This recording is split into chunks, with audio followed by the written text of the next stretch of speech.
Hey guys, welcome back to Higurashi. That was my first time losing consciousness. You often hear they were regaining consciousness on top of the bed, but this is my first time actually experiencing that. Hello? Are you okay? Realized that I was awake again. Doctor had called out to me. I didn't respond, but it seems my body language had told him I was conscious. My head was wrapped in bandages. The scratches all over my body had also been treated. My sense of pain also returned with my consciousness, causing me to groan from the intense pain shooting all throughout me. Don't try to get up, just stay lying down, please. It seems that you took quite a few blows to the head. I want you to stay rested so we can monitor your condition for at least the next 24 hours. Where is this? This is my clinic. Please let me eat. My name is Ari. I remember that this young doctor was the one in the car headed the opposite way earlier. Is there somebody here? Where's Oishi-san? I'll call him over. There's still smoking inside the clinic, so I had him smoke outside. Dr. Ivy left her room to go call Oishi. The scenery outside their window was tinted with gold. The pouring rain had stopped with the voices of the Higurashi heralding the cooling temperature. I felt that the tone of the Higurashi's voices was comforting.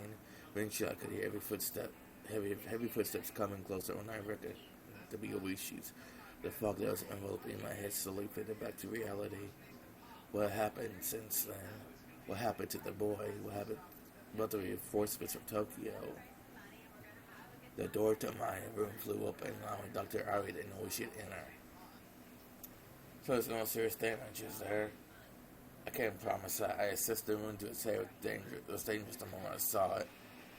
Got it. I want to have a little chat alone with him for a bit. Would you mind?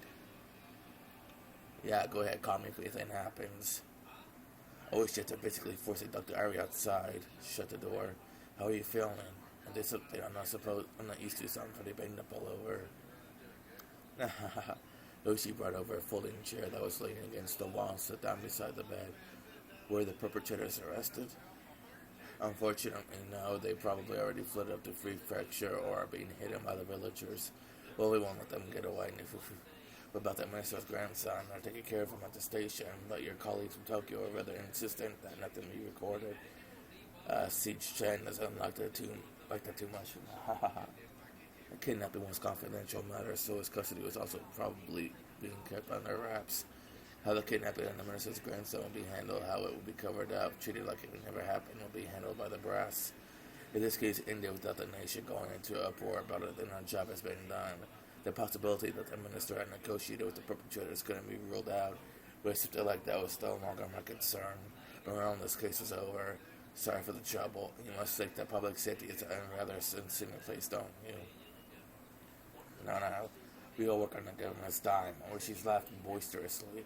When we first met, I was somewhat prejudiced against Oishi, but now the feeling was gone completely. It would be more convenient for us if this case was handled properly instead of being hidden away. If that happened, we would be able to say something, have something to go at the Sonozaki family with since they were all behind it all. Well, if we just start poking around, we'll get all sorts of pressure put on us, though. What a mess. Are you going to continue the fight against the Sonozaki family after this? Nah, there's all sorts of dark rumors swirling around them. It's not like I have a personal grudge. It would be wise not to step on any toes here. Oishi laughed happily, and I couldn't help but laugh alone. Oh, that's right. It was word at the station for the prefectural police. Your colleagues arrived at Nagoya and are driving up here right now. You've got your battle scars, so you're being recalled to Tokyo, apparently. That's how I shook it up. Good job. You're working Okonomiya. I saw you flee over. I was being recalled to Tokyo. I inadvertently breathed a sigh of relief when I heard those words. I'm deeply thankful for your cooperation, Oishi-san. It seems like the collaboration fee I paid you didn't go to waste. Nah, kind of meant that as a joke, though. Oishi took his wallet, casually pulled out several large bills and jammed them into the breast pocket of my shirt. This isn't a refund on the collaboration fee, you hear? This is just me giving you a little spending money. The booze around here is pretty good. Use this to buy yourself a little souvenir. Oishi flashed me a grin. If your injuries turn out to be not too serious, call me before you head back to Tokyo, where the old man at Sato-san said they'd like to set a table with you again. Oh my, I can't refuse that. And no tricks this time, just a plain old fun.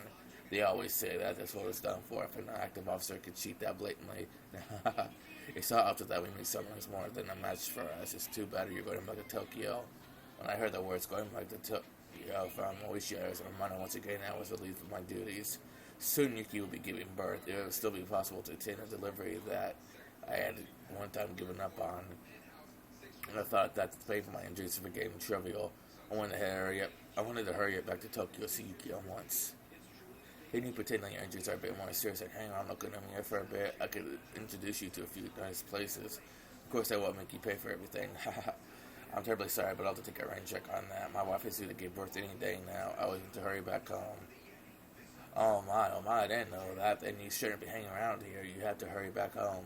For a while after that, she asked all sorts of questions about my wife, teasing and bantering with me.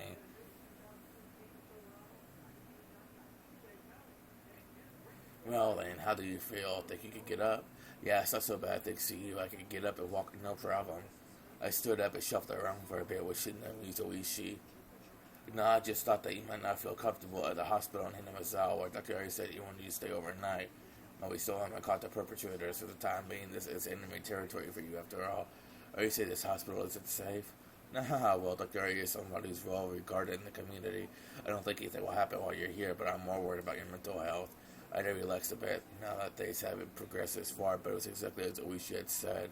When I realized that this was enemy territory, I suddenly felt uncomfortable. With the only thing left for me to do was leave. The chance that I would come to harm was logically fairly low, but that didn't mean I was completely safe. That's right, if I'm just going to be lying down and just doing it in a hotel bed, it won't be all that different. Right. I also think that's for the best. At the moment, I caught a glimpse of the clock over at Ushi's shoulder. It was the evening. The hours so I could call Yuki at the hospital were almost over. I wanted to tell her as quickly as possible that I would soon be back at her side. I wanted to call Yuki at the hospital. Is there a public phone in the lobby? Nah, you nearly always are all like this. If I can recall correctly, that's what by the register. I'll be waiting here, so go ahead. Oishi laughing while saying that he was jealous of the window and pulled out a cigarette even though he was in the hospital room. Appreciative of how considerate Oishi was, I sent out to the lobby to find the phone. The lobby was just a short distance down the hallway from the hospital room.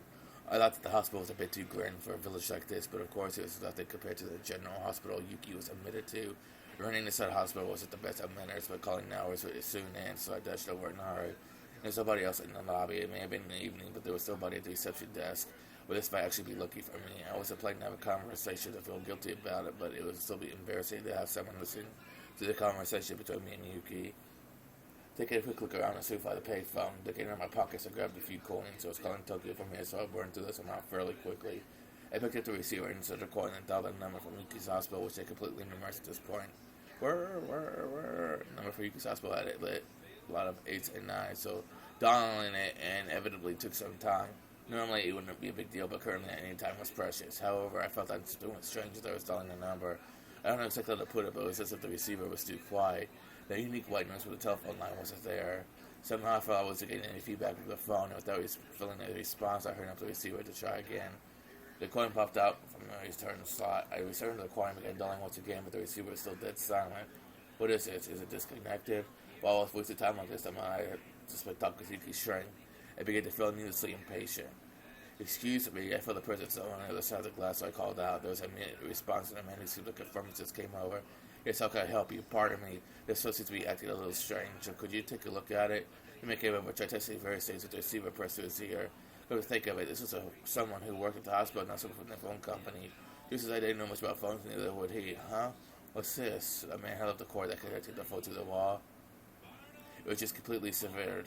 What the heck is that? Well, this is a dilly of a pickle. Can't do anything with this until somebody from the phone company comes and fixes it. If you're looking for a phone, do you want to use the one in the office? I didn't want the people in the hospital office around while I was talking. Is there another people close by? Let's see, if you leave here and follow the road, you'll come out to the shopping district. I think there's a smoke shop on the corner around there. If you head that way, you should be able to find one soon enough. I was just in a hospital gown. I was wearing scandals on my feet, and my head was wrapped up in bandages. Just look at me, you could tell it's a hospital paycheck. No matter how you looked at it, I was not dressed to be wandering outside, but that's where the impetus of the youth came in. She took that chance to talk to Yuki for even a little longer. I headed outside of my current state. Well, the road to the shopping district, she'd be able to find anyone soon enough. With only those two lines, that's what I ran outside the gates of the hospital. With the village nestled in a valley, when the sun set, it got dark quickly. The spare street lights lit up enough to start attracting moths. The Higurashi ignored time for their chorus. As soon as it closed, redoubled their fragile cries. Finding the payphone wasn't as easy as the person at the hospital suggested. Was it still up ahead? Did I miss it already? Was I just getting farther away? He said I was about to be crushed by the wave of it, certainly towering over me. I found a shop on the corner with cigarettes written on a small sign, which voice spread around me onwards, just as I had heard the hospital sat next to the counter. The cigarette shop was an antiquated payphone. I wasn't wearing a watch, so I didn't know what time it was. I probably didn't have much left, though, but it was enough. Just as long as I could tell Yuki my job was done, I was be heading home soon. To get the receiver, I started going down the stop. I felt as if it was strange just like at the hospital. Even after inserting the coin, the phone showed no response. I opened the receiver and tried putting the coin in one more time, but there was absolutely no response. This phone was dead. It couldn't be. Thinking that, I felt along the cord that protruded from the back of the phone. Knowing that, my hands found out of the complete severed line. What is this? Having out that the same thing happened twice, my blackmate was accompanied by a sense of unease. It seemed that the cord had been severed cleanly by a sharp blade of some sort, and I may be mistaken, but it didn't look like much time had passed since it was cut. Excuse me, hello? At the booth of the window of the tobacco shop, I looked for someone in the daylit man, blah, blah, blah. Eventually, there was some sounds of somebody plodding down some stairs, and no lady appeared. The lady's plodding the lethargic steps for us for some reason, only served to make me more frantic. You need some cigarettes? I'll need to get my husband. I'm not here to buy cigarettes, rather this phone here. Realizing that saying that the phone was broken and asking them to look at it was going to get me nowhere. I swallowed back my words. Sorry, I see that this phone is broken. I was wondering if you could tell me where there's another paid phone. The old lady moved the jaw down up and down slowly as chewing on the meaning of my words. It seemed that she would understand until she digested things thoroughly. So the phone is broken. I said to leave it, pickle. You should try another payphone. The lady took me to another payphone and I seemed quite a ways away. Her way of telling me to do this long-winded that I inadvertently started to get impatient. Then when I spotted a clock in the dim interior of the store, the man said I was just about to point straight up. Even if there was a payphone right here, a phone right here I could use, I would only able to tell Yuki good night with the time I had left. On top of that, my distance, she was talking about payphone, which I didn't know the exact distance to. If it was a normal state of mind, deciding to give up that phone today would probably be a natural thought process, but that moment I had become so much stubborn for some reason. Unable to use the phone in the hospital, I'm coming out here and still being able to use one. There was no mistaking that I become quite insistent on using the phone. Oh, thank you very much. I'll try looking for that phone booth. Refusing her offer to draw me a map, I left the tobacco shop. According to the lady, even though the phone booth was quite far away, it was easy to find. If I just followed this road straight down, I'd eventually find it. Signals flapping as I ran, I couldn't help but laugh at myself. I'll admit that was quite a stead feast about calling Yuki, but those days when I was tired and busy when I wouldn't call her. Even today, my entire body was covered with injuries, so I was dead tired. On top of that, there wasn't much time left. It wouldn't be strange at all if today was one of those days I didn't call her, but having twice been full trying to call her and I become hot-headed about it, was I like a dog who was being told to stay with a piece of food dangled in my face? What am I doing? Even though I somehow couldn't quell the uneasy feeling sitting in the pit of my stomach. It was like with that hospital phone and the same with the one at the tobacco shop. Hold on, guys. Okay, let's do this. It was like that one with the hospital phone and the same with the one at the tobacco shop. Both cords. Just definitely not severe from being afraid of by a long years of use. The clean cuts indicated that someone had taken the sharp and deliberately cut them. But who and for what reason? The more I thought about it, the easier I felt, so I tried to push the thought aside. How much had I run so far? The scene around me was no longer that of a shopping district, with residential buildings scattered about the lonely road. Their surroundings had already grown dark.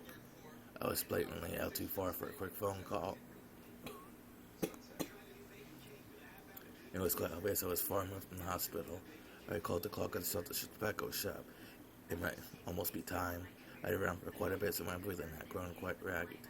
If I had just wanted to hear Yuki's voice, I should have just thrown away my reservation as I borrowed the phone in the office. I regretted it a little. Well, then it was about time to give up. Just when I thought that, I saw the light in front of me. I finally found it. It was a phone booth.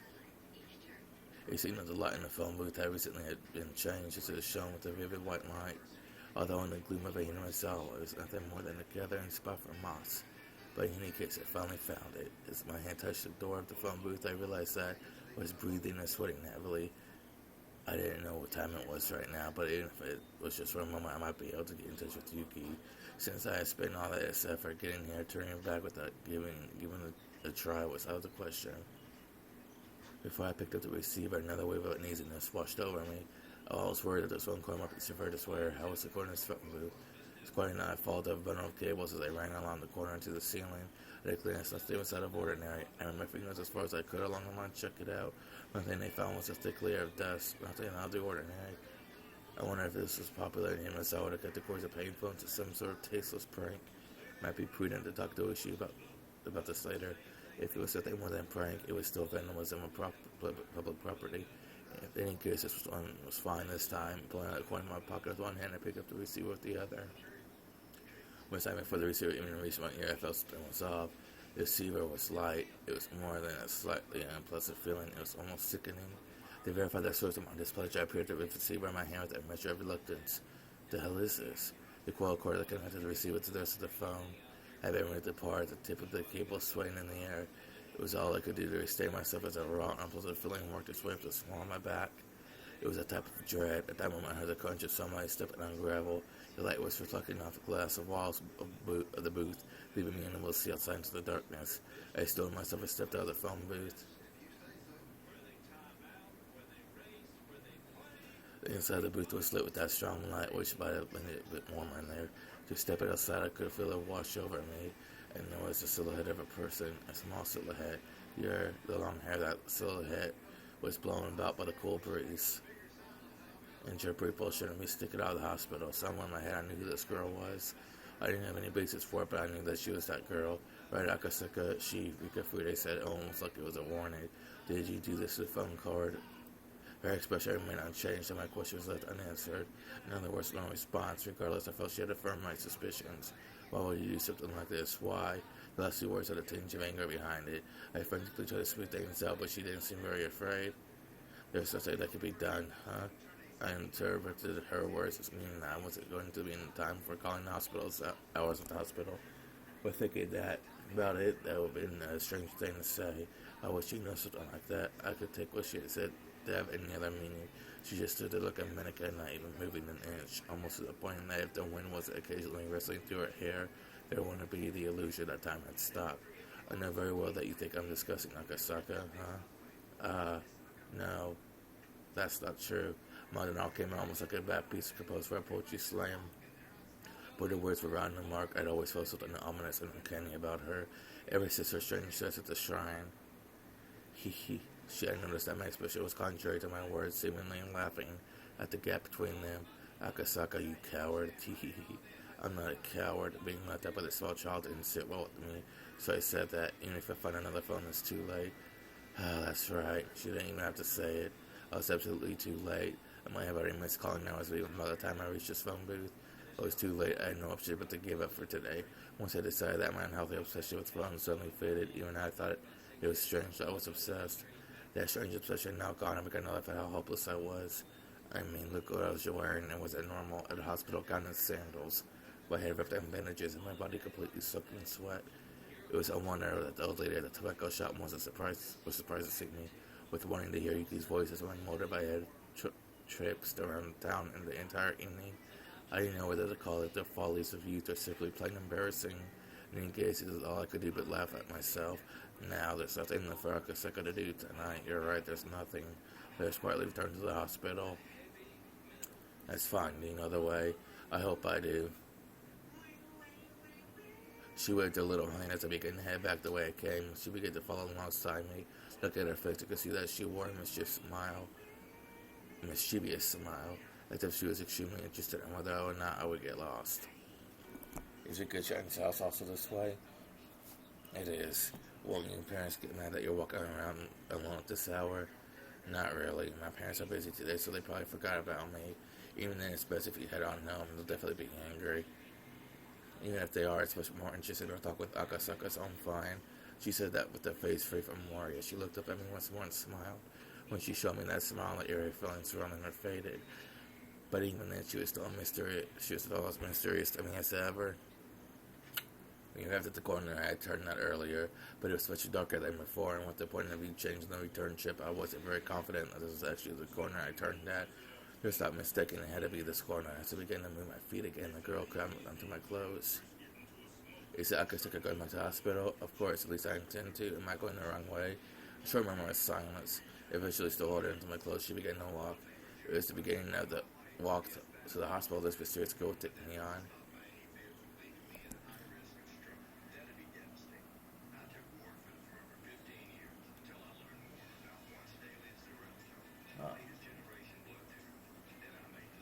guys, I'm going to take a few minute break here, and I'll see you guys in a couple minutes. Okay, guys, I took like a 15-minute break there. I'm good now. And the person who was running around cutting all the phone calls, he wasn't Rika-chan.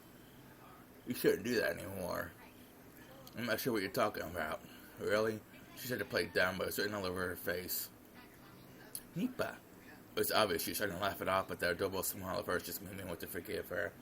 I'm going to be a horrible father, aren't I? That moment lapsed, and tension was erased by her next words.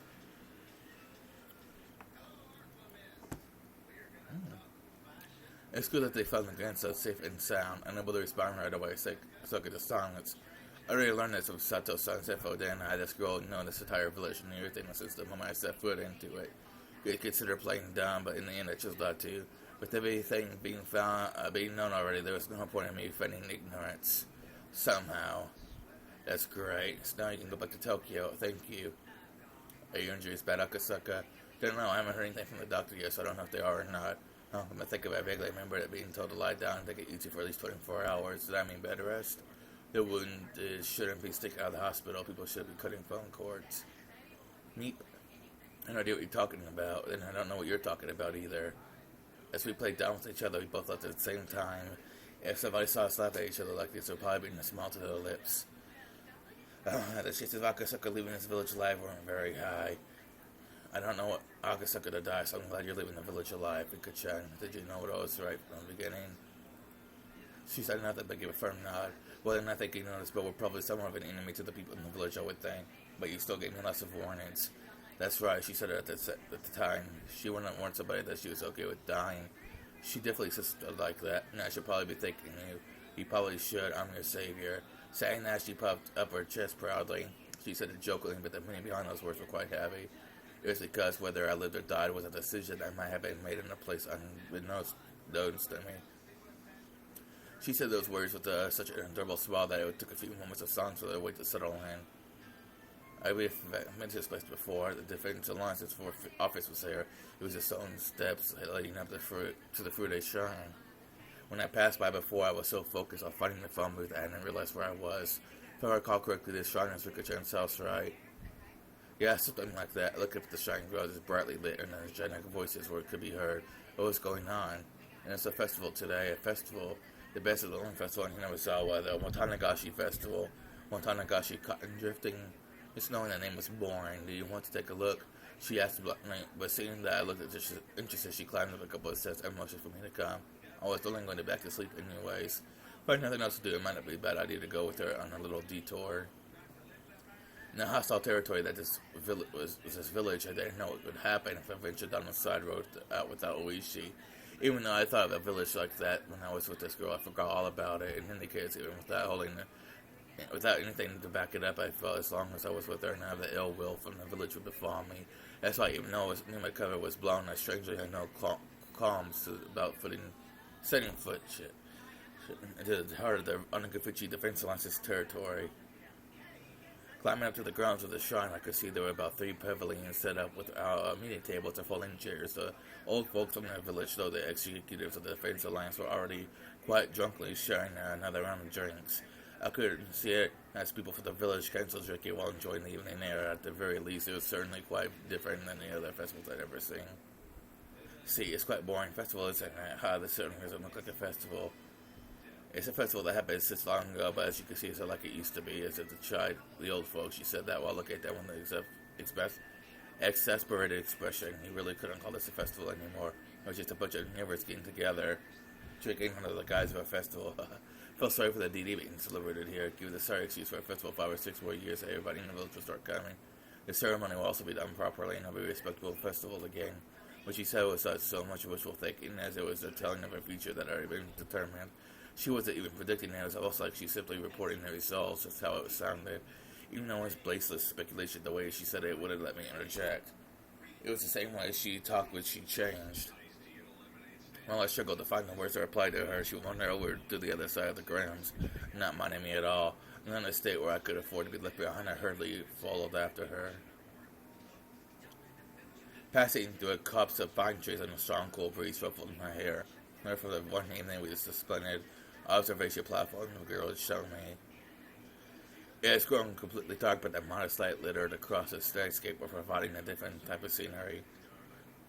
Look at it like this was village seems tranquil, but she said that with the indifferent look on her face. Just the other day, he said that his village definitely might be submerged by the damn thing you.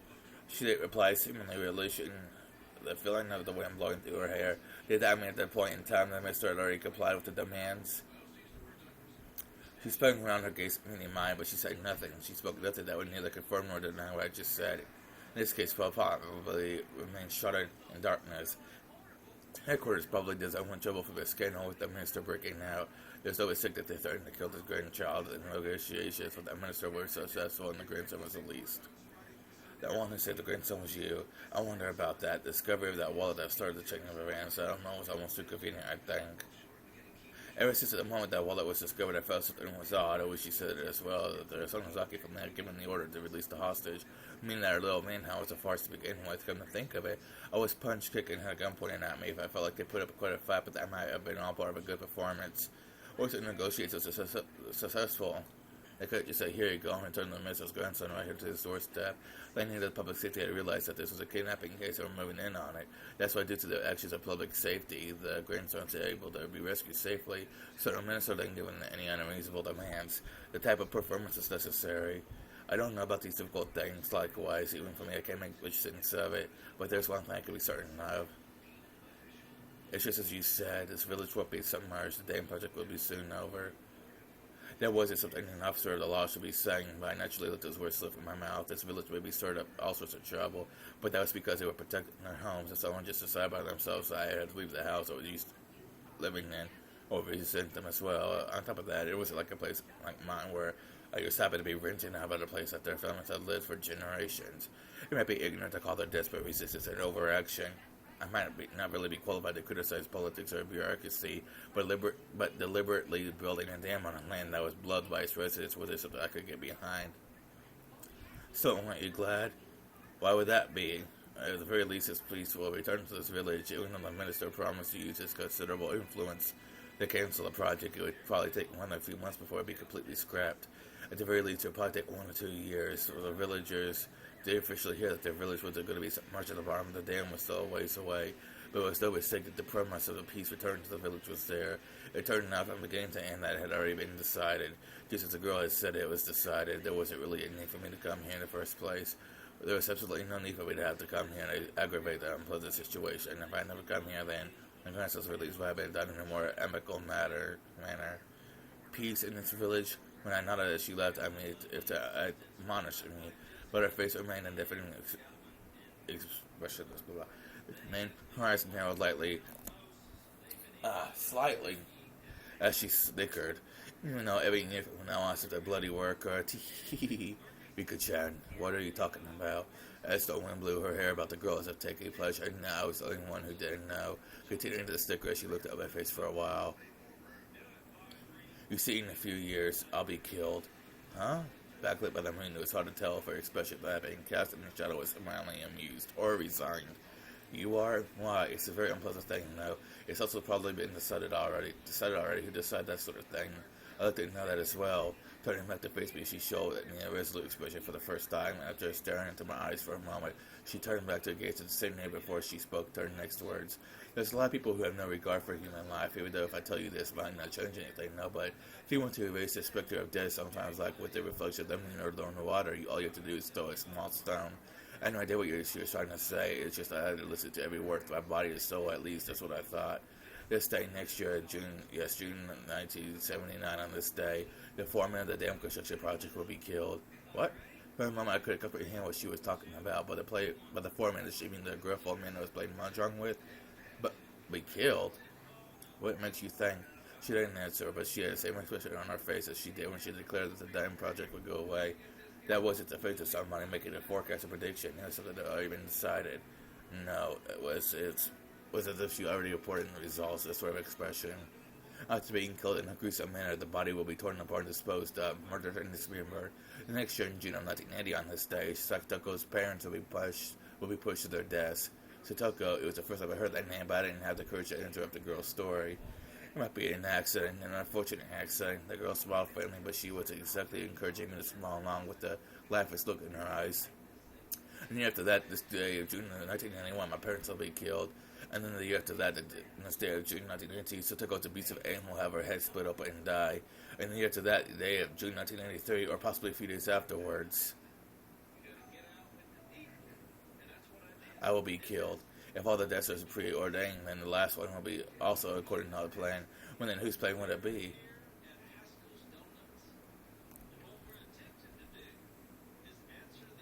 This village is full of murderers, and people who have no regard for human life. It would be fine to believe that all the deaths up to the 1982 would be the work of someone in the village. It would be fine to believe that all the deaths that were recorded were the discretion of those who control the village. But that didn't explain what would happen in 1983. There was no way that the last death would fit in with anybody's plans. They had no regard for human life. They would use everything at their disposal to meet their goals. But their goals were at odds with the last death. That's why the last death was unrelated to them. But that last death would definitely, most likely, probably, without question, happen. Probably definitely, I dare say. The last death would be a merciful one. A handkerchief was to be placed over their mouth without making them lose consciousness, never to wake up again. Exactly whose plan was that? I want to live happily, that's my only wish. Start on my precious friends, but in our days, enjoyable, only that. I don't wish for anything more than that. Rika-chan, I don't want to die. The girl stoic, as ever let those last words slip in the end.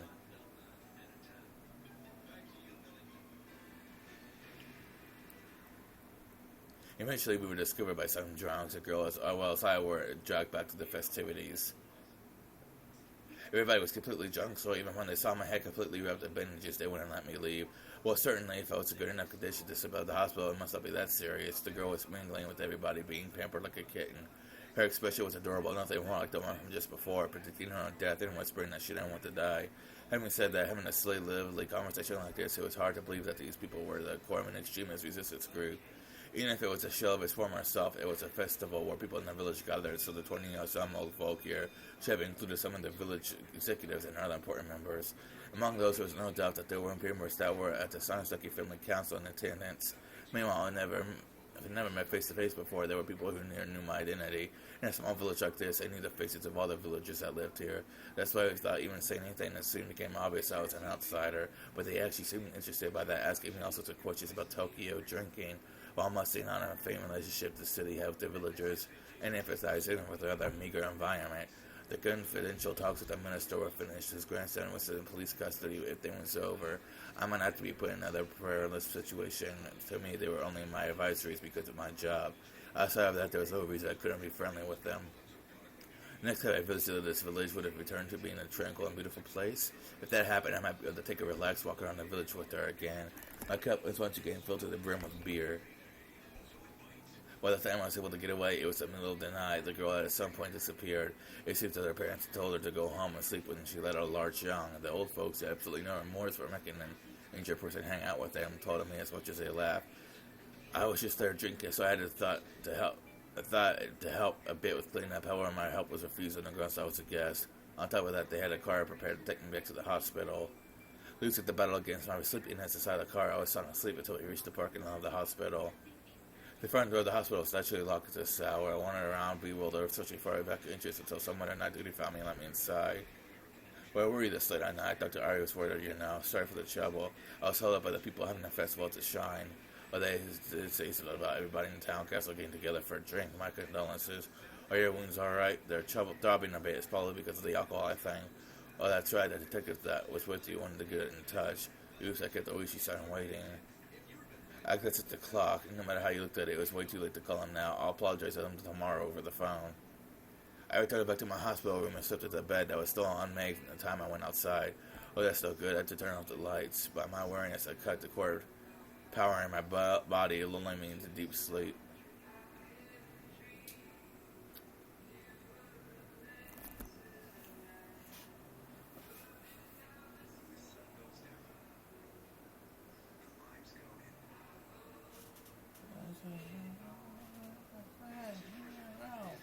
Oh wow, it's already over. Okay guys, I want to thank you guys for watching. I'll see you guys next time.